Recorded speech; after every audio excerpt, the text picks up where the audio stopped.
Assalomu alaykum qadrli futbol muxlislari, assalomu alaykum Osiyo futbolining qadrbaland obunachilari. Sizlar bilan mana shunday chiroyli kayfiyatda yaxshi kunda diydor ko'rishib turganimizdan bag'oyat xursandmiz. Ha, qadrli do'stlar, O'zbekiston milliy terma jamoasi tarixda ilk marotaba Jahon chempionati 2026 yo'llanmasini qo'lga kiritdi. Tabriklaymiz, muborakbod etamiz barcha o'zbekistonlik futbol ishqibozlarini ushbu mundial yo'llanmasi bilan tabriklaymiz. Albatta, qadrli futbol muxlislari, asrga tatigulik kun deb bemalol belgilab qo'yishimiz mumkin.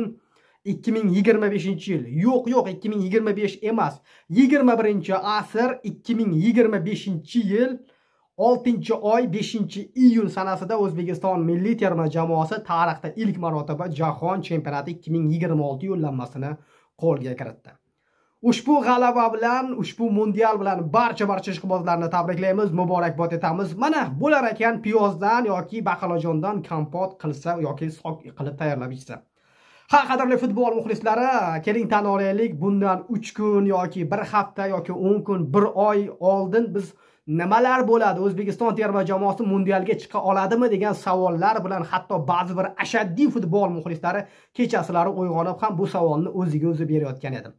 Ha, biz Birlashgan Arab Amirlik bilan durang o'ynadik. To'g'ri, g'alaba qozona olmagan taqdirimizda ham, lekin eng asosiysi mag'lub bo'lmadik. Durang bizni mundialga olib chiqishini ular ham bilardi, biz ham juda yaxshi bilardik.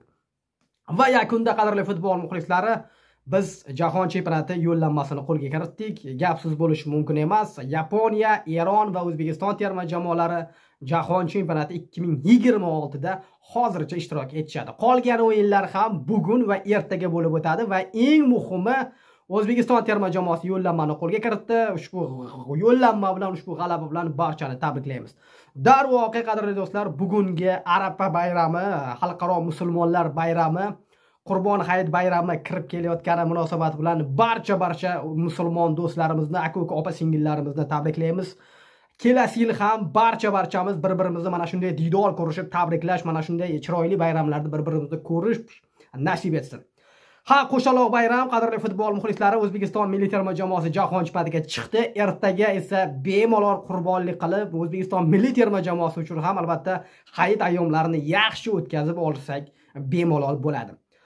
Qadrli futbol muxlislari, o'zi aslini olganda ko'p gapirmoqchi emasman. Bilasizmi, men O'zbekiston milliy terma jamoasini g'alaba qozonishini sezganday bo'lib, albatta yangicha qiyofada chiqdim. Mana shilaplarni kiyib, nasib etsa albatta bu qiyofa yana ham o'zgaradi. O'zbekiston milliy terma jamoasi endi Jahon chempionatida bundan-da yaxshi natija ko'rsatishini kutib qolamiz. Qadrli futbol muxlislari, ushbu o'yinda eng yaxshi qahramon kim deb o'ylaysiz? Ya'ni Birlashgan Arab Amirligi O'zbekiston o'yinida eng yaxshi shaxs kim deb o'ylaysiz? Agar sizga qiziq bo'lsa, mana shu videoni vaqtincha pauza qiling-da va izohlar bo'limiga yozib qo'ying va meni pauzani bosib yana boshqatdan eshitishingiz mumkin.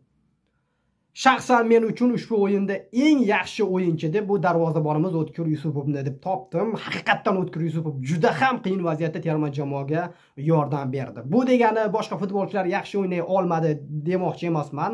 Hammalar ham mehnat qilishdi, hatto zaxiradagilar, hatto Timur Kapadze va eslatib o'tamiz, Srechkov Katanisning yordamchilari ham albatta bu mundialga chiqishimizga katta hissasini qo'shdi.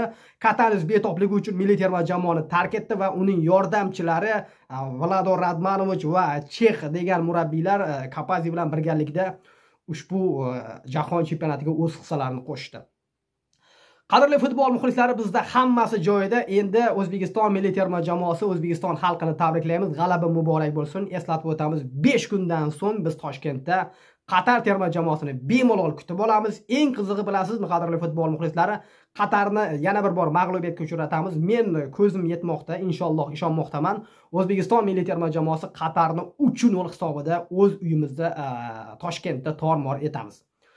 Qadrli futbol muxlislari, g'alaba bilan va kirib kelayotgan hayit ayyomi bilan barchani tabriklaymiz. Albatta, ushbu yo'llanmadan so'ng O'zbekiston milliy terma jamoasi uchun ham like tugmachasini bosib qo'ying. Umid qilamiz shu videomiz 1000 tadan oshiq like ega bo'ladi. Eng shoshilinch va muhim xabarlarni o'tkazib yubormaslik uchun Osiyo futboliga obuna bo'lib qo'ying. Biz yanada bundan-da qiziqroq video xabarlarni siz qadrli obunachilar e'tiboriga joylab boramiz. Omad siz va bizni aslo tark etmasin. Keyingi dasturlarda ko'rishguncha darvoqe bizdan uzoqqa ketmang. Biz yana tez soatlar ichida siz bilan aloqaga chiqamiz. Bizni Telegram kanallarimizga ham obuna bo'lishni unutmang. O'zingizni ehtiyot qiling. Yaxshi kunlarda diydor ko'rishguncha omon bo'ling.